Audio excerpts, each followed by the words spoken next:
ओद्यद्भानुसहस्रकोटिसदृशां केयूरहारोज्ज्वलाम्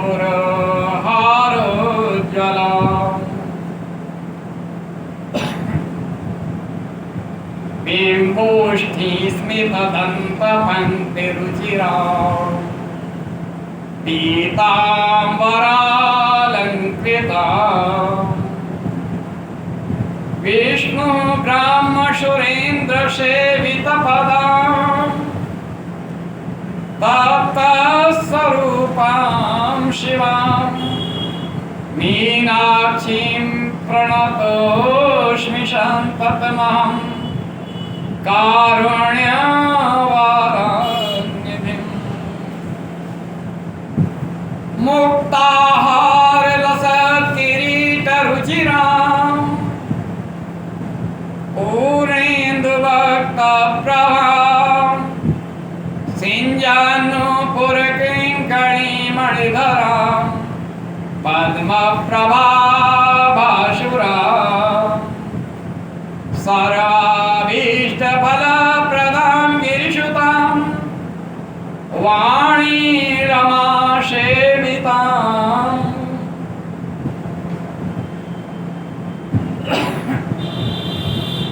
मीनाक्षीं प्रणतोऽस्मि सन्ततमहं कारुण्यवारान्निधिम् श्रीविद्यां शिववामवागनयनां ह्रीङ्कारमन्त्रोज्ज्वलां श्रीशङ्काङ्कृतबिन्दुमध्यवसतिं श्रीमत्सभानायकाम् श्रीमत्सणमुखविघ्नराजजननीं श्रीमज्जगन्मोहनीं मीनाक्षीं सततं प्रणतोऽस्मि सन्ततमहं कारुण्यवारान्निधिम् श्रीमत्सुन्दरनायकां वयहरां ज्ञानप्रदां निर्मलां श्यामां कमलासनार्चितपदां नारायणस्यानुजां वीणावेणुमृदङ्गवाद्यरसिकां नानाविधामम्बिकां मीनाक्षीं प्रणतोऽस्मि सन्ततमहं कारुण्यवारान्निधिम्। बोलो भगवती पीताम्बरा की जय। अभी कल हमने उपाख्यान सुनाया था गंगा सप्तमी पर किस प्रकार से गंगा भागीरथी प्रयास से यहाँ तक आई। अब देखें माधव मास में बड़ा ही महत्वपूर्ण उपाख्यान है जिसमें वैशाख स्नान और दान कल हमने चर्चा की थी। कितने प्रकार की भक्ति है, मानसी भक्ति, वाचक भक्ति, कायिक भक्ति, लौकिक भक्ति, वैदिक भक्ति और आध्यात्मिक भक्ति। इन 5 प्रकार की भक्तियों का निरूपण किया। अब 5 प्रेतों का उद्धार हो गया इस वैशाख मास में, माधव मास में स्नान करने से, और पाप प्रशमनम नामक स्तोत्र का वर्णन किया गया। तो अम्बरीश ने कहा नारद जी से कि जिसके चिंतन मात्र से पापों का समूह नष्ट हो जाता है, ऐसे माधव के पाप प्रशमन नामक स्तोत्र में भी सुनना चाहता। आखिर इसका क्या प्रभाव है और इसका किस प्रकार से प्रभाव हुआ। तो नारद जी ने कहा, हे राजन,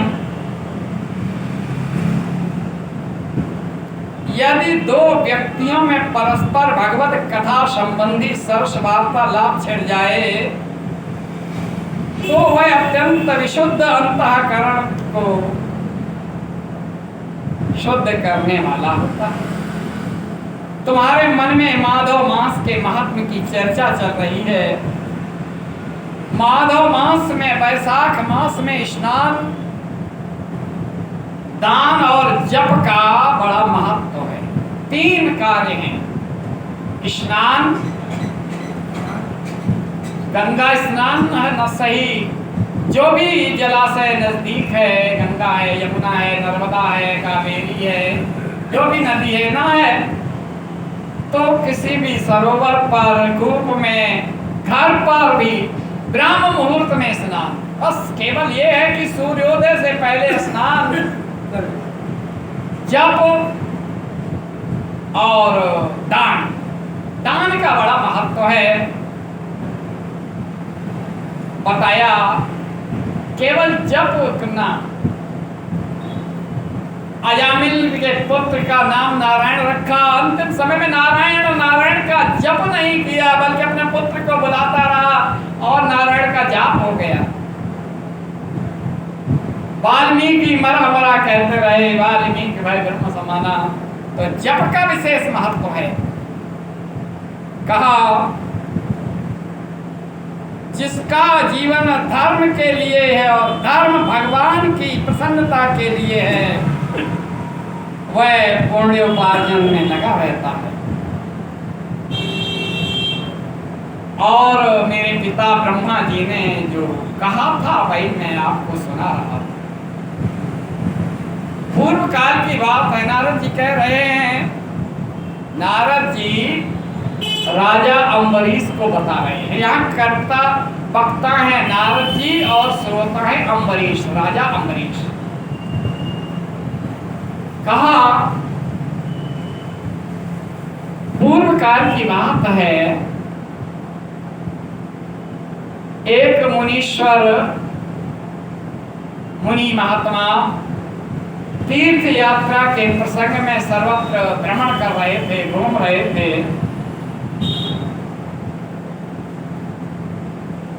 और बड़े सत्यवादी, पवित्र और सम और दम और शांति धर्म से युक्त थे।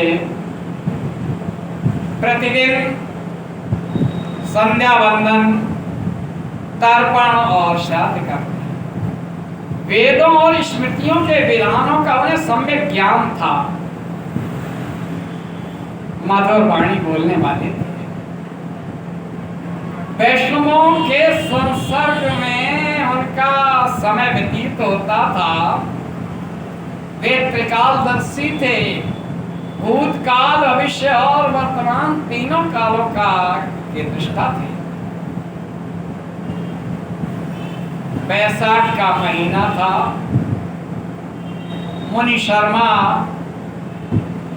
स्नान के लिए नर्मदा के किनारे जा रहे थे। नर्मदा नदी के किनारे वैशाख मास में स्नान करने के लिए जा रहे थे। उसी समय उन्होंने अपने सामने 5 प्रेत देखे। अद्भुत आकृति के प्रेत, जो भारी दुर्गति में फंसे हुए थे।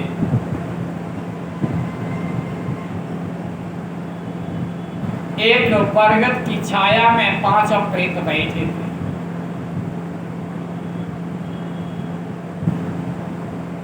तेजवर मुनि शर्मा को बड़ी विस्मय से पड़ गए वे कि ये प्रेत मेरे सामने आ गए, लेकिन भक्त होने के नाते उनकी चेष्टा देखी बड़ी दयनीय थी। उन प्रेतों की मुनि शर्मा की बुद्धि स्थिर थी और वे विचार करने लगे। उसी समय उन पांचों उनके पास आ गए। पहले प्रेत ने कहा, विप्रवर, हमें आप कल्याणमय पुरुषोत्तम जान पड़ते हैं, आप त्रिकालदर्शी महात्मा हैं, हम दुखी जीव हैं, अपना दुख विचार करके आपको बताना चाहते हैं। हे द्विजवर, आप कृपा करके हमारी कष्ट कथा सुने और उसका निराकरण करें। अब पहला प्रेत कहता है,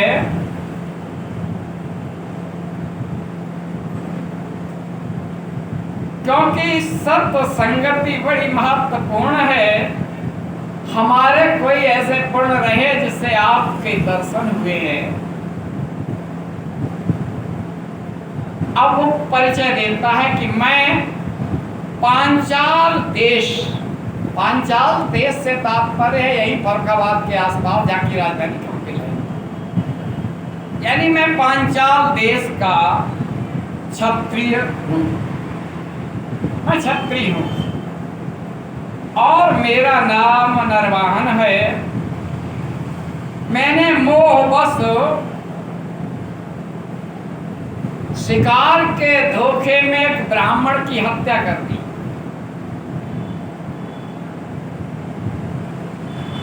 और मुझसे ब्रह्म हत्या का पाप हो गया, इसलिए शिखा सूत्र और तिलक से रहित हूं और सबसे कहता फिरता हूं कि मैं ब्रह्म हत्यारा हूं। मुझ महापापी महाघाती को आप कृपा करें। इस दशा में पड़े हुए प्रेत रूप में मुझे 1 वर्ष हो गए हैं।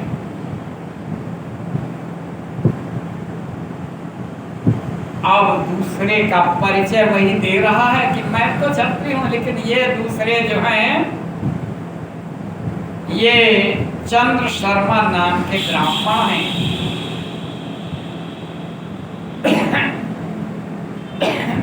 इन्होंने मोह से मलिन होकर के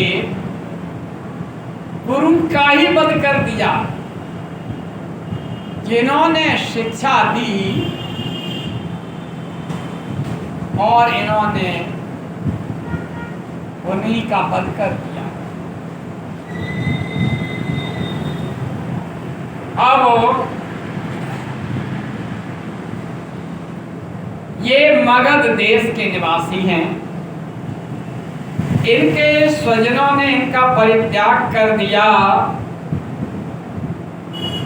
और देव योग से प्रेत योनि में आकर के ये हम आपके सामने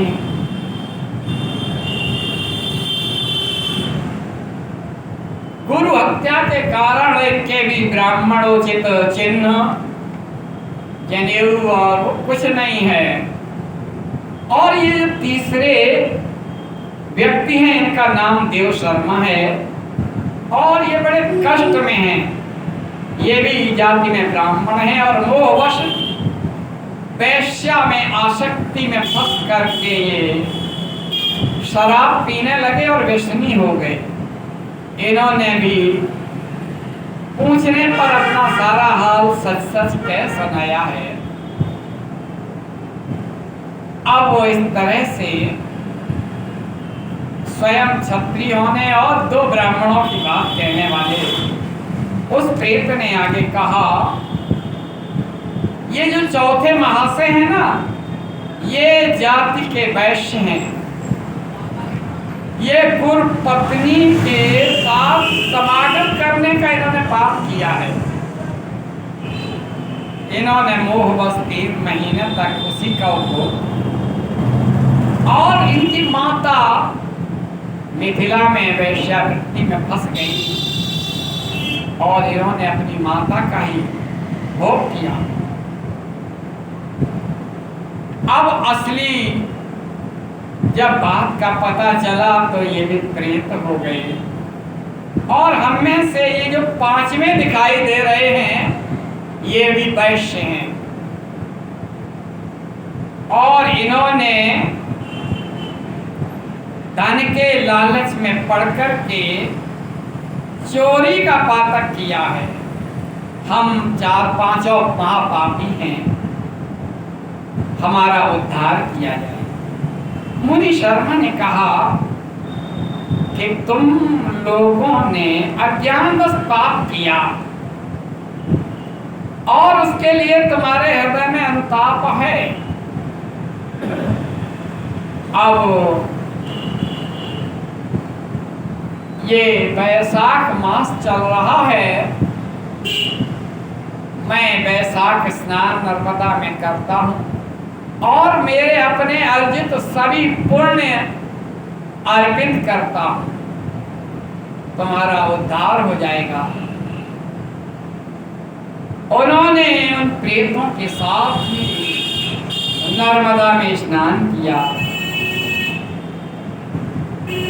और तट पर विराजमान उन 5 प्रेतों पर जैसे ही जल छिड़का हुए प्रेत योनि से निकल गए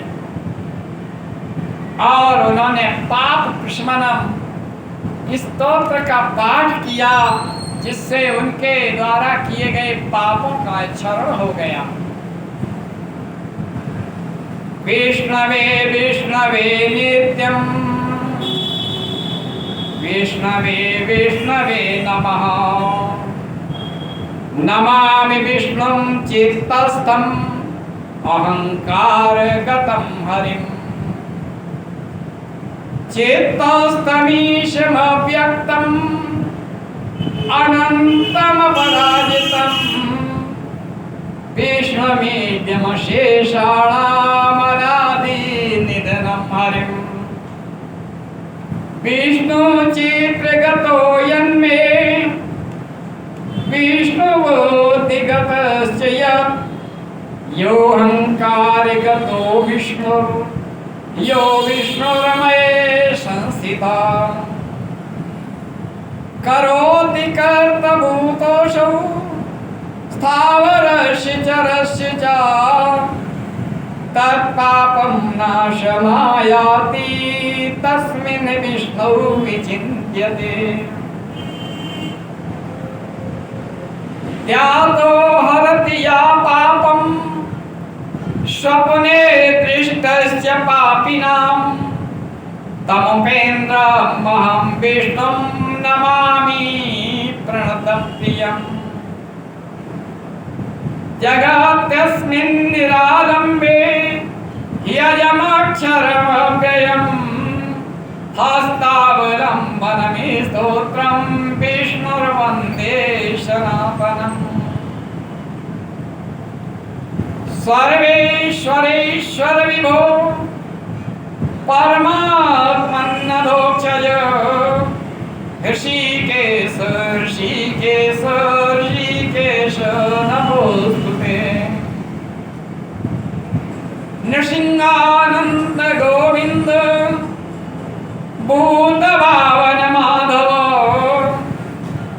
दुरक्तं दुष्कृतं व्यातं समयाशु जनार्दन।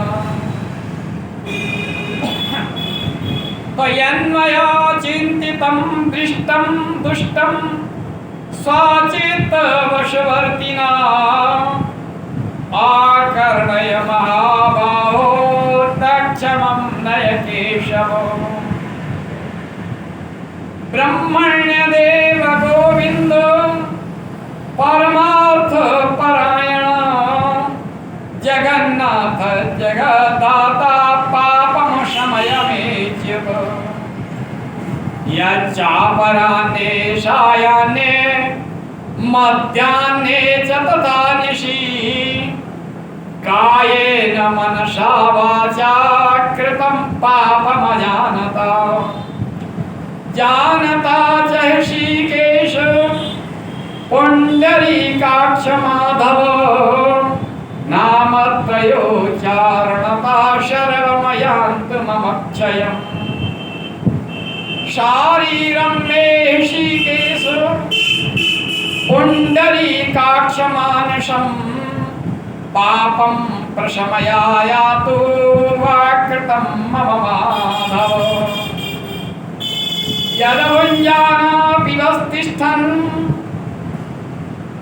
स्वपञ्जाग्रयदा स्थिता आकाश पापमर्थार्थं कायेन मनसा गिरा महदल्पं च यत् पापं दुर्दयो नरकावहं तत्सर्वं विलयं यातु वासुदेवस्य कीर्त्या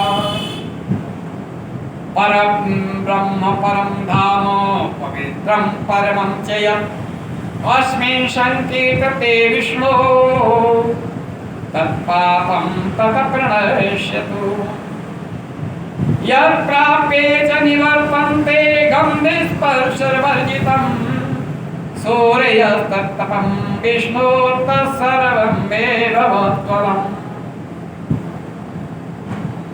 इस स्तोत्र के श्रवण मात्र से पूर्व जन्म और व्यतीत समय में किए हुए पाप तत्काल नष्ट हो जाते हैं। यह स्तोत्र पाप रूपी वृक्ष के लिए कुठार और पापमय ईंधन के लिए दावा लगाए। इस तरह से मुनि शर्मा ने उन पांचों प्रेतों का उद्धार कर दिया, नर्मदा में स्नान कर। और अब आगे का प्रसंग कहते हुए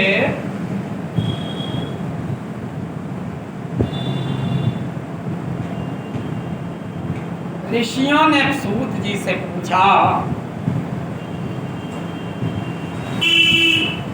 कि उत्तम वचनामृतों का पान करते हुए मुझे तृप्ति नहीं मिली है। तो सूत जी बोले, महर्षियों, इस विषय में एक प्राचीन इतिहास कहता है। जिस तरह से वहां ब्रह्मा जी ने नारद जी को 5 प्रेतों के उद्धार का प्रसंग सुनाया,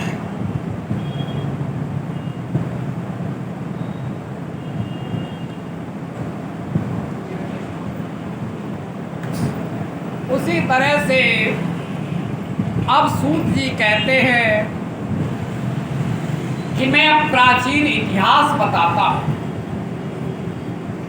जो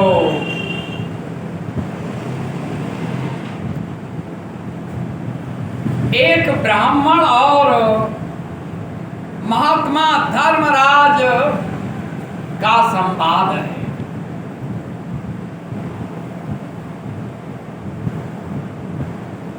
क्या है?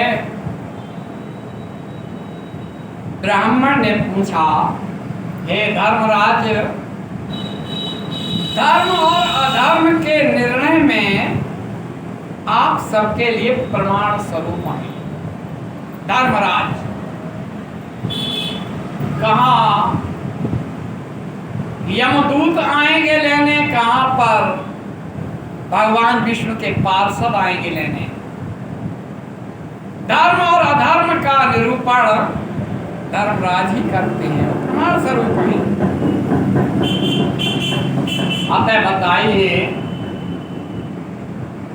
मनुष्य किस कर्म से नरक में पड़ते हैं और किस कर्म से, अनुष्ठान से वे स्वर्ग में जाते हैं और किन कर्मों से वे मुक्त रूप वैकुंठ में प्रयाण करते हैं। यहाँ पर उन्होंने कहा, ये ऋचयन्ति हरिं देवं विष्णुं जिष्णुं सनातनं नारायणमजं देवं विष्णुरूपं चतुर्भुजम्। ध्यायन्ति पुरुषं दिव्यम् अच्युतं ये स्मरन्ति च लभन्ते ते हरिस्थानं श्रुतिरेषा सनातनी। कहा कि जो सब पापों को हरने वाले दिव्य स्वरूप व्यापक विजयी सनातन अजन्मा चतुर्भुज अच्युत विष्णु रूप माधव नारायण का पूजन ध्यान और स्मरण करते हैं, वे श्री हरि के परम धाम वैकुंठ में जाते हैं। ये सनातन श्रुति है। भगवान दामोदर माधव के गुणगान का संकीर्तन मंगलमय है। और जो प्रतिदिन श्रद्धा पूर्वक भगवान विष्णु का की यशो गाथा का गान करता है, उनकी कथा का श्रवण करता है, श्रद्धा भाव से स्नान और दान की परंपरा का निर्वाह करता है, उसके सभी पाप नष्ट हो जाते हैं और वह भगवान के वैकुंठ में जाता है। वह किसी भी कुल में हो, कोई अर्हता नहीं है कि ब्राह्मण ही हो, ना लिंग भेद है ना कोई जाति भेद है। जो भगवत भक्ति में लीन है वह भगवत धाम में ही पधारता है। अखिल विश्व के नायक भगवान श्री नारायण में जिनकी भक्ति है, वे सत्यहीन और रजोगुण से युक्त होने पर भी अनंत पुण्यशाली हैं और वैकुंठ धाम में पधारते हैं। क्या कहा? ये भक्तिमंतो मधुसूदनस्य नारायणस्याखिल नायकस्य सत्येन हि नारस्तस्तप रजसापि युक्ता गच्छन्ति तेनाकमनन्त पुण्यम्।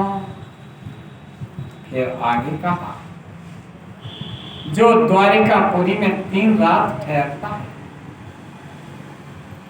हाँ, जो कल्याणदायिनी नर्मदा नदी में गोते लगाता, उनके दर्शन से प्रसन्न होते हैं भगवान। फिर पाप रहित हो महादेव के लोक में जाते हैं, चिरकाल तक वहां आनंद भोगते हैं। जो मनुष्य चरणवती यानी चंबल में स्नान करके पवित्रता और संतोष के नियमों का पालन करता हुआ चरणवती तट पर विशेषता व्यास आश्रम में 3 रात निवास करते हुए स्वर्ग के अधिकारी माने गए। जो गंगा के जल में अथवा प्रयागराज, केदारखंड, पुष्कर, व्यासाश्रम और प्रभास क्षेत्र में मृत्यु को प्राप्त होते हैं, उन्हें विष्णु लोक में स्थान मिलता है। जिनकी द्वारिका और कुरुक्षेत्र में मृत्यु होती है अथवा जो योगाभ्यास से मुक्ति हो जाती है, वे भी भगवान हरि के प्रिय होते हैं। जो द्वारिका में 3 रात भी ठहर जाते हैं और अपनी 11 इंद्रियों द्वारा किए जाने वाले सारे पापों को नष्ट करके स्वर्ग में जाते हैं। वैष्णव व्रत एकादशी का पालन करने वाले धर्म तथा यज्ञादि का अनुष्ठान से उत्पन्न होने वाले धर्म, ये तराजू पर रखकर तौला आ जाए तो इससे बढ़कर कुछ भी नहीं है। एकादशी का सेवन, एकादशी व्रत और अच्युत अच्युत का संकीर्तन, ये मेरा शासन नहीं चलता। वहां स्वयं भगवान श्री विष्णु के पार्षद से ले जाते हैं, जो प्रत्येक मास में 1 दिन अमावस्या को श्रद्धा पूर्वक श्राद्ध का नियम पालन करते हैं ऐसा करने के कारण उनके पिता सदा तृप्त होते हैं, वे धन्य हैं, स्वर्गगामी हैं। जो मृत्युलोक के भीतर भगवान नर नारायण के बदरिक आश्रम में नंदा के तट पर 3 रात निवास करते हैं और वे भी विष्णु के प्रिय हैं। जो भगवान भोलेनाथ के प्रभाव के काशीपुरी में मणिकर्णिका के जल में गोते लगाते हैं और विश्वनाथ के चरणों में मस्तक झुकाते हैं और प्राणांत तो जिनका हो जाता है वे सीधे शिवलोक में जाते हैं। यहाँ पर जब पूरी बात बताई, दानम दरिद्रस्य विभो क्षमित्वं योनां तपो ज्ञानवतां च मौनम् इच्छा निवृत्तिश्च सुखोऽपि यन्ता दया च भूतेषु दिवं नयन्ति। दरिद्र का दान, दान किसे किया जाए? पात्रता काम है। जो वास्तव में दरिद्र है, दुखी है, गरीब है, उसे अगर द्रव्य का दान, उसे पैसा देंगे तो वह मनोभाव से, और किसी धनवान ब्राह्मण को भी दान अगर करेंगे तो वो उसके लिए अनुपयोगी है। इस तरह से जल का दान प्यासे के लिए, अन्न का दान भूखे के लिए, ज्ञान का दान अज्ञानी के लिए, और भूमि का दान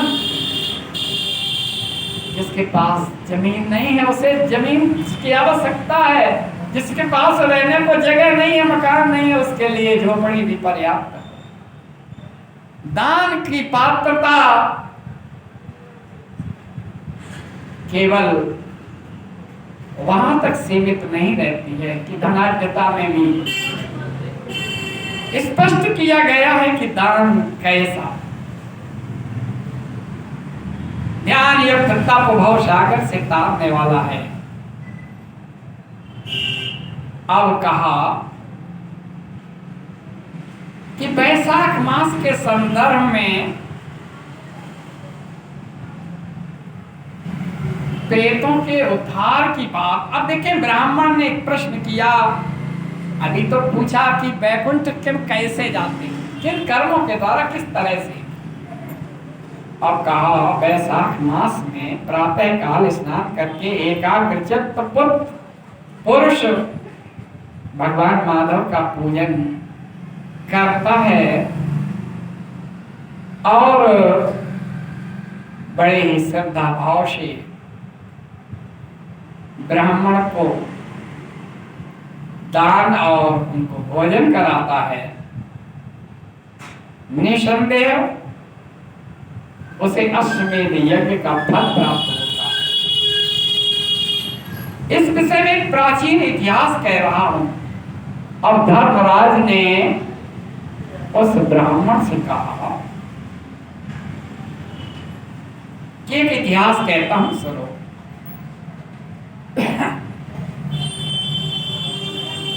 एक ब्राह्मण का महान वन के भीतर प्रेतों से संवाद हुआ।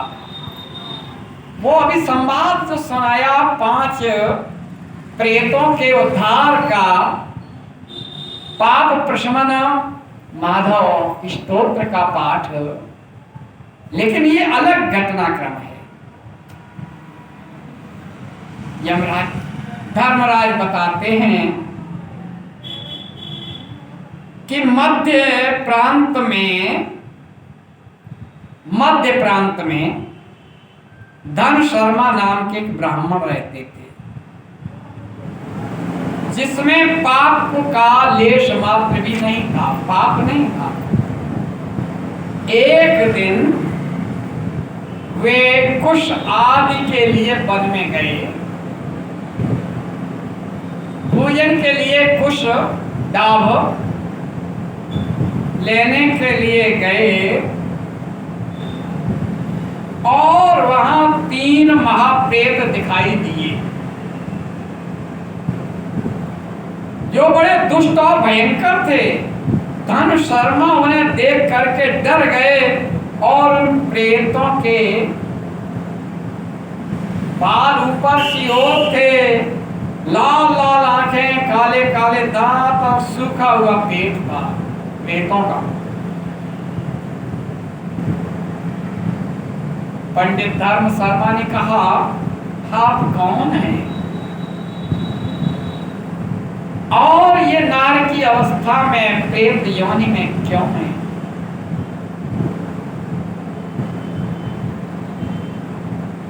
भगवान तुम्हारा भला करे, तुम्हारा उद्धार करे भगवान, इस भावना से। क्योंकि हमारे यहाँ सनातन परंपरा क्या है? सर्वे भवन्तु सुखिनः सर्वे सन्तु निरामयाः सर्वे भद्राणि पश्यन्तु मा कश्चित् दुःखभाग् भवेत्। धर्म शर्मा प्रेतों से कह रहे हैं कि भगवान तुम्हारा भला करें।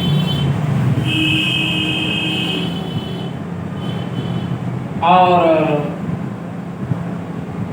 जैसे ही भगवान का चिंतन करते हुए कहा कि भगवान तुम्हारा भला करें, विष्णु का नाम सुनते ही पिशाच तीनों प्रेत संतुष्ट हो गए। मानो उन्हें सुख मिला, उनका भाव पवित्र हो गया। नाम सुनने से, भगवान माधव का नाम सुनने से ही प्रेत संतुष्ट हो गए। वे दया और उदारता के वशीभूत हो गए। ब्राह्मण के कहे हुए वचन से उन प्रेतों को बड़ी प्रसन्नता हुई। प्रेतों ने कहा कि हे ब्राह्मण देव, आपके दर्शन से और आपके द्वारा भगवान का नाम सुनने से, भगवान माधव का नाम सुनने से हम इस समय दूसरे भाव में चले गए। हमारा भाव बदल गया है। आपको हम भय दिखाने वाले भयंकर प्रतीत हो रहे थे, अब हम दयालु हो गए। वैष्णव पुरुष का समागम निश्चय ही पापों को दूर भगा देता है, कल्याण से संयोग कराता। क्या कहा? दर्शने होते विप्रो, आपके दर्शन से, हे ब्राह्मण देव, आपके दर्शन मात्र से। नाम श्रवण तो हरे, भगवान श्री हरि नारायण माधव के नाम को सुन करके पावमन्यनुपाप्ता वयम जाता दयालवः, भय देने वाले में, भय देने वाले हम प्रेत और दयाल हो गए।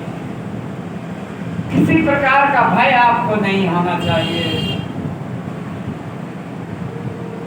विस्तार से कहा, हम लोगों को का परिचय सुन लीजिए प्रभु। ये पहला कृतज्ञ नाम का, कृतज्ञ नाम का प्रेत है। कृतज्ञ माने है किए हुए को न मानने वाला। एक कृतज्ञ और कृतज्ञ। कृतज्ञ वो होता है जो किए हुए उपकार का एहसान मानता है, भाई कृतज्ञ है। और जो एहसान फरामोश है वो कृतज्ञ है, ये कृतज्ञ है। और दूसरे का नाम विदैवत है, और तीसरा मैं हूं, मेरा नाम अवैशाख है। अवैशाख यानी वैशाख का अभाव है, इसलिए अवैशाख है। हम तीनों बड़े पापी हैं। इस प्रथम जो कृतज्ञ है ना, पापी ने सदा ही कृतज्ञता की है।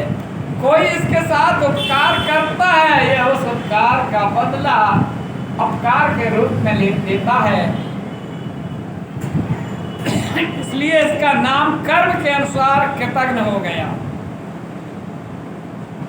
और यह पूर्व जन्म में सुदास नाम का द्रोही मनुष्य था। सदा कृतज्ञता किया करता था, उसी पाप से यह इस अवस्था में पहुंचा। अत्यंत पापी, धूर्त और गुरु और स्वामी का अहित करने वाले मनुष्य को पापों से छूटने का उपाय करना चाहिए। इस दूसरे पापी ने देवताओं का पूजन किए बिना ही भोजन करता रहा, भगवान को अर्पित नहीं किया। जब भोजन करते ना तो कहते तदीयं वस्तु गोविंद गोप्यमेव समर्पयेत्। प्रभु आपका दिया हुआ ही है और आपको हम दे रहे हैं, तो कम से कम भगवान का भोग लगा करके भोजन करना चाहिए। और इसने बिना भगवान को अर्पित किए भोजन किया है, इसका इसने पाप किया।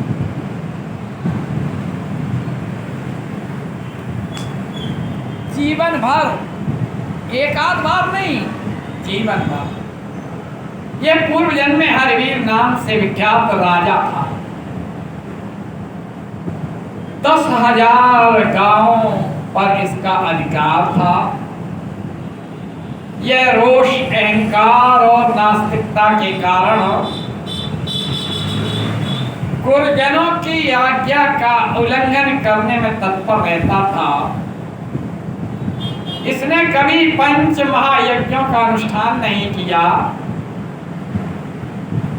और अपने पाप कर्मों के कारण नरकों में कष्ट भोग करके अब ये अविदय नामक प्रेत हुआ। और ये अवैशाख जो नाम का तीसरा प्रेत है ना, ये पूर्व जन्म में ब्राह्मण था और मेरा नाम गौतम था और गोत्र भी गौतम था। बाशपुर गांव में निवास करता था। मैंने वैशाख मास में भगवान माधव की प्रसन्नता के उद्देश्य से स्नान नहीं किया। ब्राह्म मुहूर्त में स्नान करने का जो विधान है उसका पालन नहीं किया। तो वैशाख में भगवान मधुसूदन का पूजन किए बिना और न ही दान किए बिना, दान किया, न स्नान किया, न कोई अनुष्ठान किया, वैदिक कर्म से निष्फल रहा। इसलिए मैं अवैशाख नाम से विख्यात हुआ। वैशाख में अवैशाख, यहाँ पर वैशाख के पुण्य का जो लाभ है उससे वंचित रहा। और हम 3 प्रेतों के पड़ने के कारण वह सब मैंने आपको बता दिया। अब तुम हम लोगों के पाप से उद्धार करो हे विप्रवर। पुण्यात्मा साधु पुरुष तीर्थों से बढ़कर हैं। वे शरणागत महापापियों को भी नरक से तार देते हैं। जो मनुष्य सदा गंगा स्नान करता है तथा जो केवल साधु पुरुषों का संग करता है उसे साधु संग करने के कारण श्रेष्ठ माना जाता है। आप हमारा उद्धार करें। तो प्रेत के वचन सुनकर के धर्म शर्मा को बड़ा दुख हुआ। उनसे ये जान लिया कि मेरे पिता जो नरक में पड़े हुए हैं, तब वह सर्वथा अपनी निंदा करते हुए धर्म शर्मा कहा कि स्वामी, मैं ही गौतम का पुत्र हूं। अब देखें कि जो वह प्रेत परिचय दे रहा था कि ब्राह्मण हूं, गौतम नाम है। अब ये पंडित जी जो थे धर्म शर्मा, वे कहते कि मैं तो उन्हीं का पुत्र हूं, यानी आप हमारे पिता हैं और पिता हमारे प्रेत हैं। प्रेत ने जब परिचय दिया कि मैं अमुक गांव का गौतम गोत्र का गौतम हूं, तो मेरे ही पिता हैं। तो वो कहते हैं मैं आपके किसी काम ना आया, मेरा जन्म निरर्थक है। जो पुत्र आलस्य में पढ़कर पिता का उद्धार नहीं करता, उसका जीवन व्यर्थ है। प्रेत बोला बेटा घर जाओ और यमुना में विधिवत स्नान करो। अब देखें, प्रेत पुत्र अपने ब्राह्मण पिता को, धर्मनिष्ठ पुत्र को, अपने पुत्र को उपदेश देता है। वह प्रेत कहता है बेटा घर जाओ, यमुना में विधिवत स्नान करो। आज से 5वें दिन, आज एकादशी है, मोहिनी एकादशी, तो 5वें दिन वैशाखी पूर्णिमा है, जो सब प्रकार से उत्तम गति प्रदान करने वाली है तथा देवता और पितरों के पूजन के लिए उपयुक्त है। और मैंने जो वैशाख में स्नान दान नहीं किया, मैं अवैशाख हो गया था। तुम वैशाख का सेवन करो, वैशाख में पूर्णिमा का स्नान करो, दान करो, माधव की पूजा करो, जिससे मैं वंचित रहा वह काम करें। और फिर जल से तर्पण करें ताकि हमें शांति मिले। हमारा श्राद्ध करो ताकि हमें तृप्ति मिले।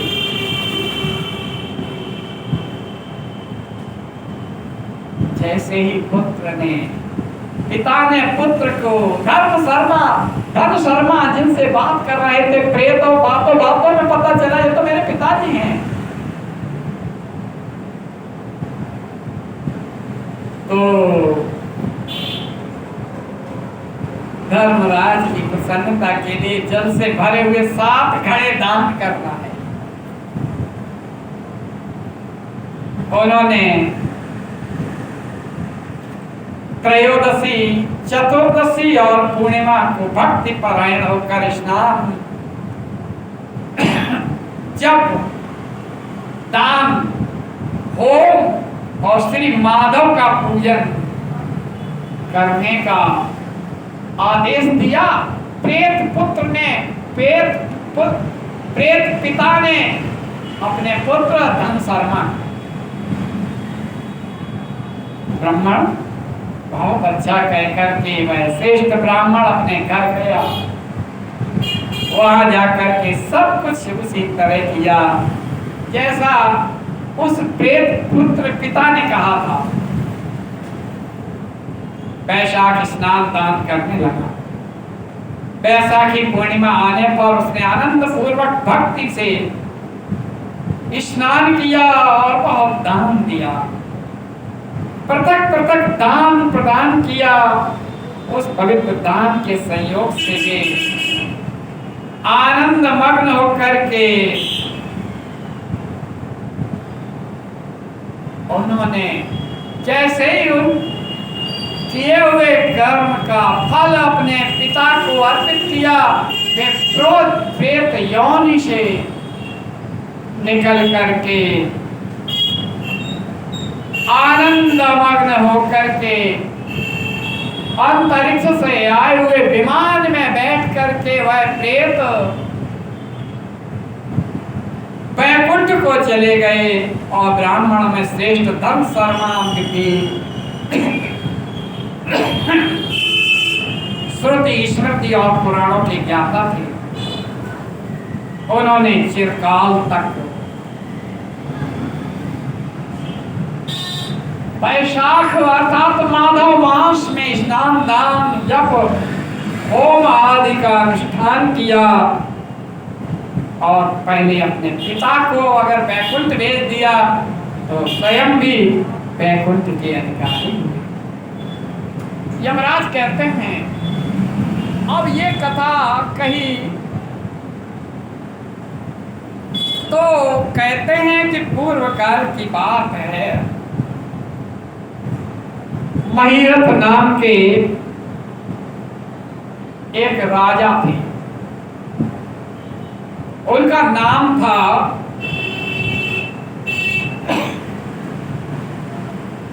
महीरथ।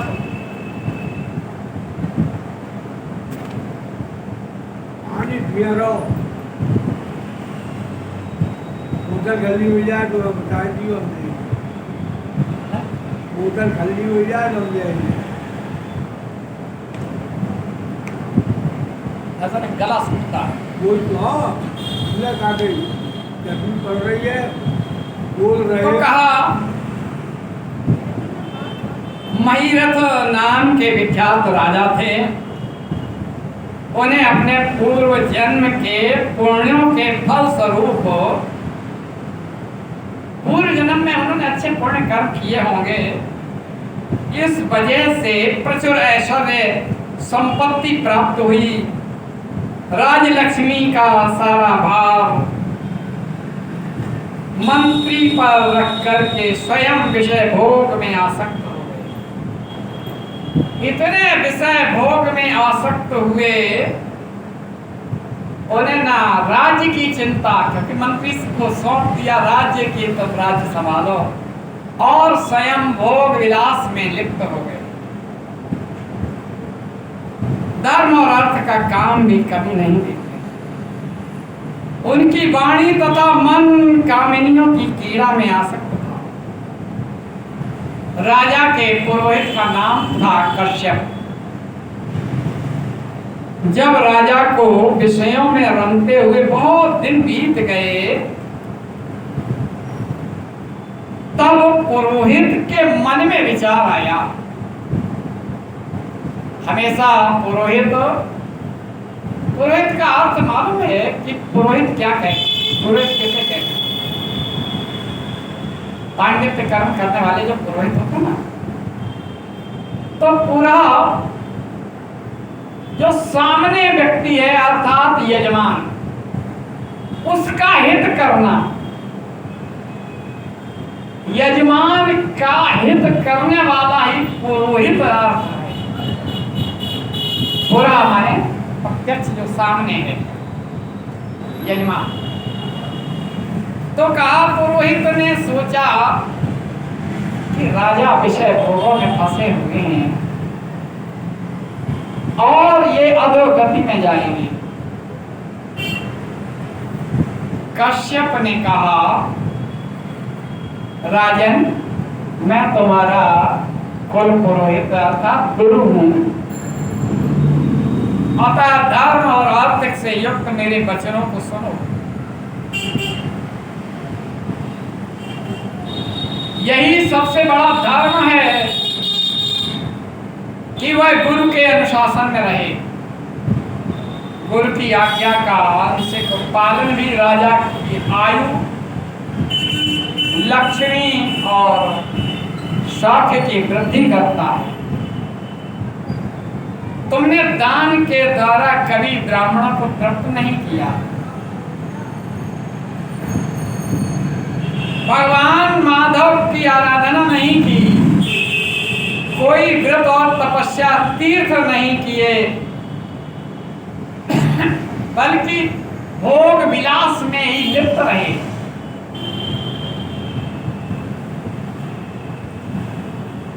कितने खेद की बात है कि तुमने काम के अधीन, वासना के अधीन होकर के भगवान के नाम का स्मरण नहीं किया।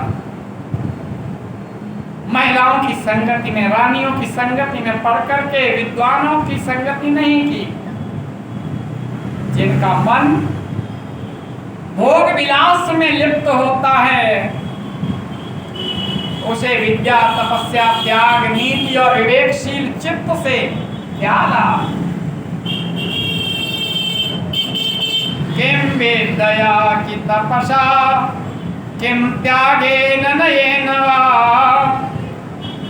किम विवेक्तेन मनसास्ति वीर्यस्य मनोहर हतम।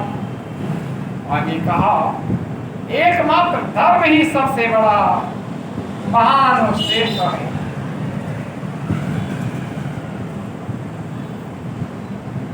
अब वो कहते हैं गुरु कश्यप कहते हैं राजा महिपाल से महिरथ से, अतः तुम आलस्य छोड़ करके, वासना को छोड़ करके, विषय भोगों को छोड़ करके, वेदों और स्मृतियों में बताए हुए देश और कुल के अनुरूप हित कर धर्म करो। धर्म का अनुसरण करो। आगे कहा विजय रूपी योग का अनुष्ठान करना चाहिए, क्योंकि जितेंद्रिय राजा ही प्रजा को अपने बस में रख सकता है। अब यहाँ पर सन्मार्ग को बताया, बहुत उपदेश दिया, लंबा उपदेश कश्यप ने दिया राजा महिरथ को। राजा ने कहा सौम्य स्वभाव वाले गुरुदेव, आपने मुझे वह अमृत पिलाया है, ये ज्ञान का अमृत पिलाया, रास्ते पे भटकते हुए व्यक्ति को रास्ता दिखाया।